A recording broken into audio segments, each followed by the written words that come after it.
Simple harmonic motion एक ऐसा chapter है जो बहुत इम्पोर्टेंट है और इस चैप्टर से हर साल क्वेश्चन जो है जेईई एडवांस और मेंस में पूछे जाते हैं। साथ ही इस चैप्टर का इम्पोर्टेंस इसलिए बढ़ जाता है क्योंकि इसका यूज़ जो है वो आगे आने वाले कई सारे चैप्टर्स में होता है, जैसे wave on string, sound wave, फिर आगे जा कर के आएगा एसी, वेव ऑप्टिक्स। इस सारे चैप्टर्स में सिंपल हार्मोनिक मोशन का जो कॉन्सेप्ट है वो यूज़ होता है।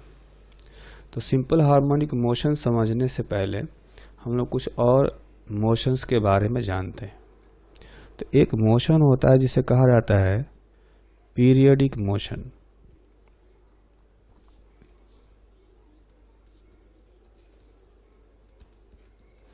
है ना? Periodic motion is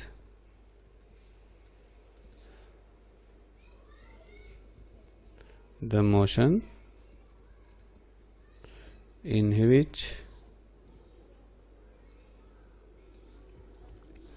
a particle repeats its motion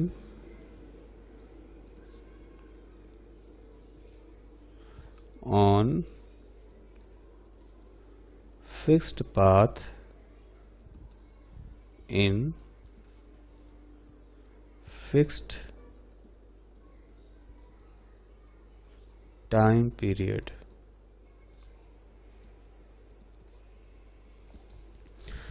तो ये ऐसा मोशन है जिसमें पार्टिकल अपने सेम पाथ पर अपने मोशन को बार बार रिपीट करता रहता है ना? तो इसके कई सारे एग्जाम्पल्स हो सकते हैं, जिसमें से एक बहुत ही सिंपल सा एग्जाम्पल है यूनिफॉर्म सर्कुलर मोशन। है ना?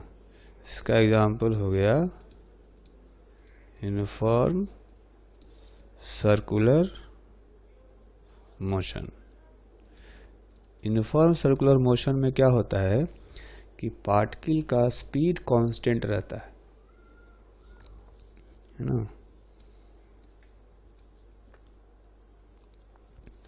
तो पार्टिकल का लीनियर स्पीड v और एंगुलर स्पीड ओमेगा, ये दोनों ही कांस्टेंट रहते हैं और इसलिए क्योंकि पाथ जो है वह यही रहेगा, इसी पाथ पर पार्टिकल बार बार अपने मोशन को रिपीट करता रहता है। टाइम भी हमेशा एक रिवॉल्यूशन में इक्वल लेगा।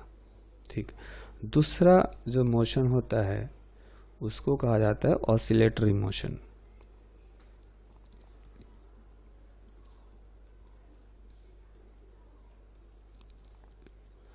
ऑसिलेटरी मोशन जो है ये एक पीरियडिक मोशन ही है। It is a periodic motion in which particle undergoes to and fro motion about a fixed mean position। Mean position का मतलब हो गया कि ये कोई इक्विलिब्रियम पोजीशन है ना? तो इक्विलिब्रियम पोजीशन के अबाउट पार्टिकल जो है टू एंड फ्रो मोशन करता है। मतलब मीन पोजीशन की तरफ जाएगा, फिर उसे दूर जाएगा, फिर वापस आएगा, है ना? तो अगर इसका एग्जाम्पल समझना हो तो ऐसे समझ सकते हैं कि सपोज कुछ इस तरह से दो इंक्लाइन प्लेन है और इस पर एक पार्टिकल है जो कि आता है इधर इस इंक्लाइन प्लेन की तरफ पैरेलल मोशन करता रहता है। ये जो है नीचे वाला पॉइंट, ये इसका इक्विलिब्रियम पोजीशन कहलाएगा या मीन पोजीशन कहलाएगा। फिर यहाँ से ये जो पार्टिकल है ये ऊपर चला जाएगा, फिर वापस आएगा। तो इस पाथ को ये बार बार जो है रिपीट करता रहता है, इस मोशन को बार बार ये रिपीट करता रहता है ना। तो ये जो मोशन है ये ऑसिलेटरी मोशन कहेंगे। ये पीरियडिक भी है क्योंकि इसका पाथ भी फिक्स्ड रहेगा, टाइम पीरियड भी फिक्स्ड रहेगा, है ना। तो ये मोशन पीरियडिक भी है और साथ में ऑसिलेटरी भी है क्योंकि एक मीन पोजीशन आ गया। ठीक है, तो टू एंड फ्रो जो वर्ड यूज किया गया है इसका मतलब है कि ये जो मीन पोजीशन है, पार्टिकल इस मीन पोजीशन की तरफ जाता है, फिर मीन पोजीशन से दूर जाता है, फिर वापस आता है, इस तरह से फिर दूर जाता है।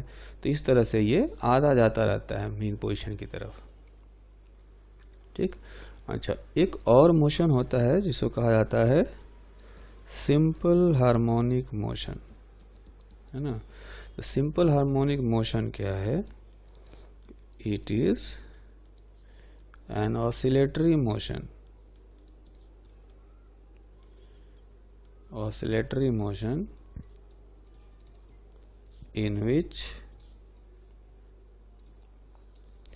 restoring force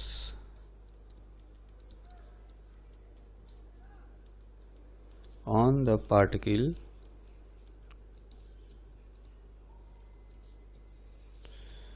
is directly proportional to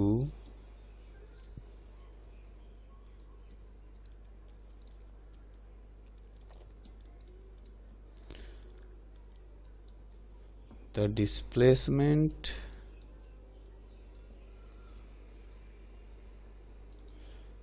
of particle from its mean position। तो जैसा कि कहा गया कि सिंपल हार्मोनिक मोशन भी एक तरह से ऑसिलेटरी मोशन है। तो ऑसिलेटरी मोशन है तो पीरियडिक भी होगा, है ना। तो इसमें क्या होगा कि इसमें एक मीन पोजीशन भी होगा क्योंकि ऑसिलेटरी है, और फिक्स्ड पाथ पर अपने मोशन को बार बार रिपीट भी करेगा। तो पीरियडिक मोशन का कंडीशन भी सेटिस्फाई करेगा, ऑसिलेटरी मोशन का कंडीशन भी सेटिस्फाई करेगा। साथ में एक एक्स्ट्रा कंडीशन ये आ जाता है कि जो ऑब्जेक्ट है ना, उस पर लगने वाला रिस्टोरिंग फोर्स डिस्प्लेसमेंट के डायरेक्टली प्रोपोर्शनल होता है ना। जैसे ये मान लेते हैं स्प्रिंग मास सिस्टम है, तो ये इसका मीन पोजीशन हो गया, है ना। तो मीन पोजीशन से जब x डिस्टेंस पर ब्लॉक पहुंचेगा यहाँ पर, तो इस पर जो फोर्स लगेगा वो होगा डायरेक्टली प्रोपोर्शनल टू x, है ना। तो ये एक एक्स्ट्रा कंडीशन आ गया सिंपल हार्मोनिक मोशन में। ठीक है, तो यहां से हमें पता चल जाता है कि all simple harmonic motions are oscillatory and hence periodic। all oscillatory motions are periodic, but all periodic motions are not oscillatory।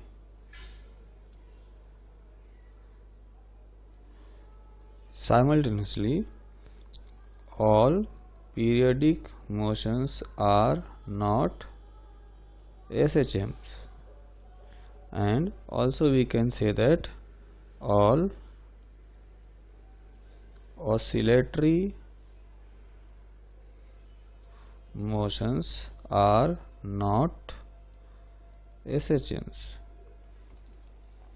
है ना। तो कहने का मतलब ये हुआ कि पीरियडिक मोशन एक बड़ा सा सेट हो गया जिसका कि, है ना, ये देखें तो पीरियडिक मोशन एक बड़ा सा सेट है, उसका सबसेट है ऑसिलेटरी मोशन, और ऑसिलेटरी मोशन को अगर सबसेट माना जाए तो उसका सबसेट है ये SHM। तो ये कंडीशन हमें ध्यान रखना है। जो सिंपल हार्मोनिक मोशन होता है ये दो टाइप का होता है ना। तो पहला होता है लीनियर सिंपल हार्मोनिक मोशन, और सेकेंड होता है एंगुलर सिंपल हार्मोनिक मोशन, है ना। तो जो लीनियर SHM होता है उसमें जो पार्टिकल का पाथ होता है वो स्ट्रेट लाइन होता है ना। एक मीन पोजीशन होता है और एक पॉजिटिव एक्सट्रीम, एक निगेटिव एक्सट्रीम, है ना। तो इस केस में कह सकते हैं कि path of motion is straight line. उसी तरह से अगर एंगुलर SHM की बात करें तो इसमें पाथ जो होता है वो सर्कुलर आर्क होता है। जैसे हम बात करें एक पेंडुलम की, तो ये पेंडुलम जो है कुछ इस तरह से रोटेट करता है ना। तो इसमें अगर एक वर्टिकल लाइन ड्रॉ करें तो इसमें जो पेंडुलम में बॉब होता है वो यहाँ से किसी थीटा एंगल पर जब होगा तो इसमें रिस्टोरिंग टॉर्क लगता है। जबकि इस लीनियर SHM में अगर कोई पार्टिकल है मीन पोजीशन से x डिस्टेंस पर तो इसमें रिस्टोरिंग टॉर्क लगता है ना। इसमें क्या होता है, पाथ इज सर्कुलर आर्क, ठीक। इसमें लगता है restoring force, restoring force is directly proportional to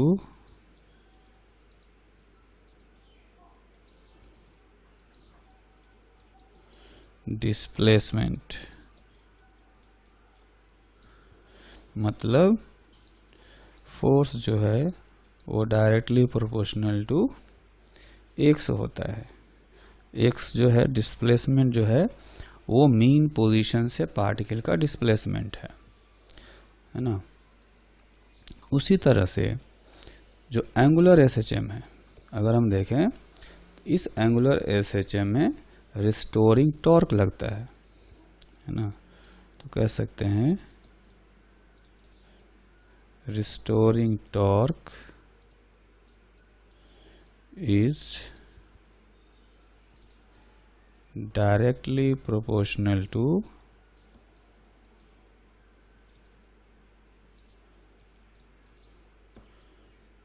the angular displacement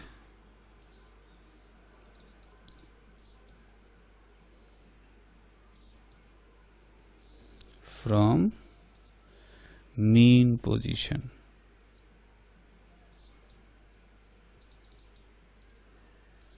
और वर्टिकल जो लाइन है वहां से, तो इसमें हम लोग लिखेंगे restoring torque is directly proportional to minus theta, और इसमें जो डिस्प्लेसमेंट था वो था फ्रॉम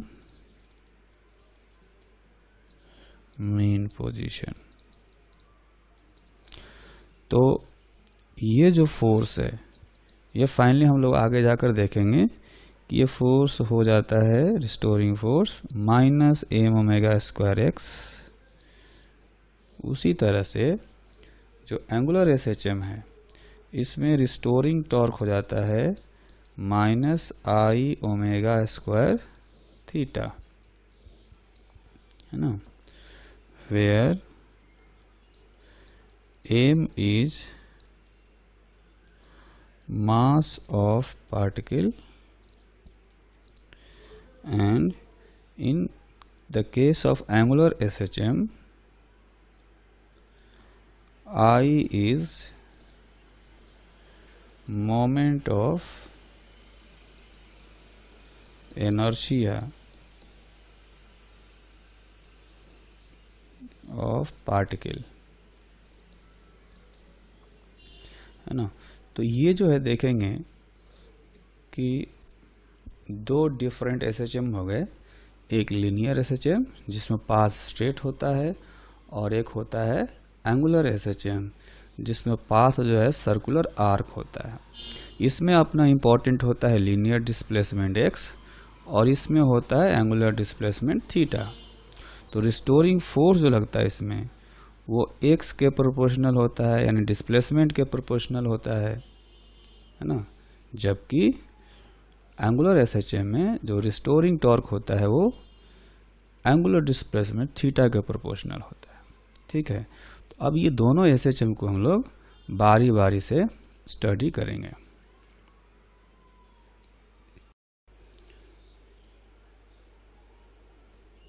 तो दोनों में से सबसे पहले हम लोग पढ़ेंगे लीनियर एसएचएम के बारे में।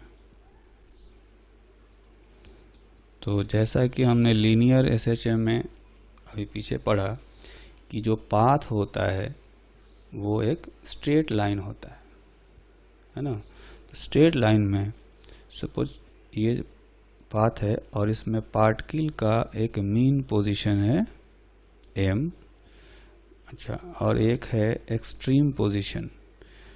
इसको जो है कहा जाता है positive extreme.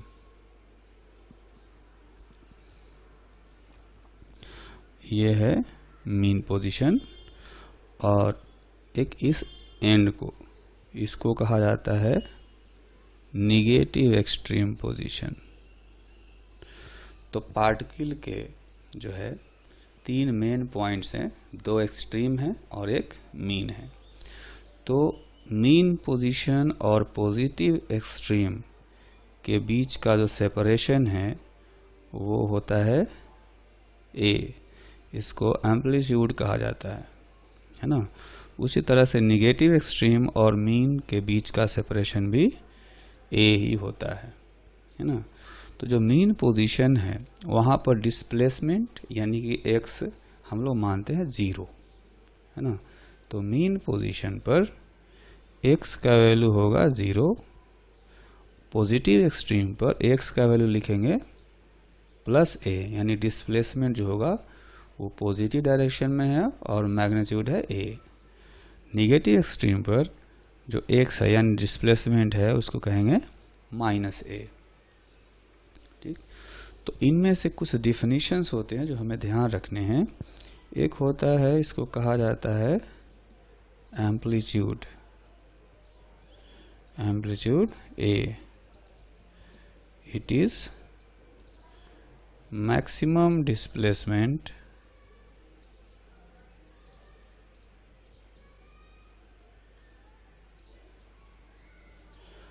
of particle from mean position। तो मीन पोजीशन से ये मैक्सिमम डिस्प्लेसमेंट है। और एक और तरीके से इसको बोला जा सकता है, it is distance between mean position and one of the extreme position।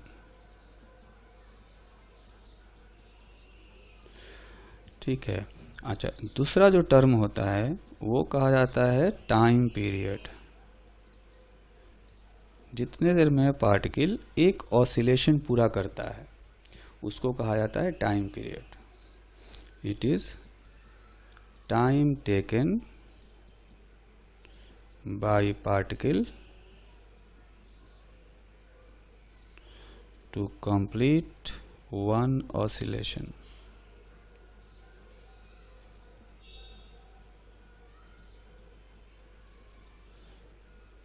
ठीक है। अच्छा, एक और नया टर्म होता है जिसको कहा जाता है फ्रीक्वेंसी, है ना। फ्रीक्वेंसी मतलब एक सेकेंड में कितने ऑसिलेशंस पूरे किए। It is number of oscillations completed by particle in 1 second। एक सेकेंड में कितने ऑसिलेशन पूरा करेगा पार्टिकल, उसको कहा जाता है फ्रीक्वेंसी, है ना। तो जैसे कि हम कह सकते हैं कि 1 ऑसिलेशन जो है पूरा करने में t टाइम लेता है ना। तो ये कह सकते हैं particle takes t second to complete 1 oscillation and it takes 1 second to complete 1 by t oscillation and that is equal to frequency, है ना। तो कहा जाता है कि जो फ्रीक्वेंसी है वो हो जाएगा 1 बाई टाइम पीरियड के इक्वल। ठीक। एक और टर्म होता है जिसको कहा जाता है एंगुलर फ्रीक्वेंसी, ओमेगा। तो वैसे तो एंगुलर फ्रीक्वेंसी का कहीं डिफिनीशन जो दिया रहता है, लेकिन हम अपनी भाषा में समझने की इसको कोशिश करेंगे, है ना। तो समझ में थोड़े बाद में हम जब फेज के बारे में पढ़ेंगे तब आएगा। अभी हम लोग उसको डिफिनीशन समझ लेते हैं। डिफिनीशन ये होगा कि it is angular displacement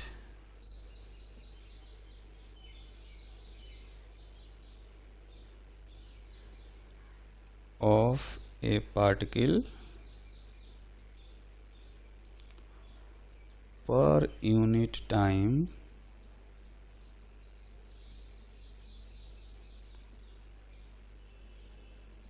moving on a circular path whose projection